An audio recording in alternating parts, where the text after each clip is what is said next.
खबरनामे में आपका इस्तकबाल करते हैं। आगे बढ़ेंगे। पीएम मोदी ने यूपी के सोनभद्र में अवामी रैली से खिताब करते हुए अजीम इत्तेहाद और कांग्रेस पार्टी पर निशाना साधा। पीएम मोदी ने कहा कि बीजेपी सरकार से पहले जो सरकार थी उनके पास कोई भी फैसला लेने की हिम्मत नहीं थी। उन्होंने ये भी कहा कि अजीम इत्तेहाद कुछ भी नहीं कर सकता है।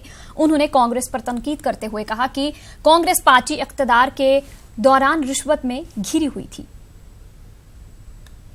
याद कीजिए, जब थर्ड फ्रंट की तीसरे मोर्चे की महामिलावटी सरकार थी, यही समाजवादी पार्टी मंत्रिमंडल में शामिल थी, तब इन्होंने देश का क्या हाल कर दिया था। अटल जी की सरकार जाने के बाद देश ने फिर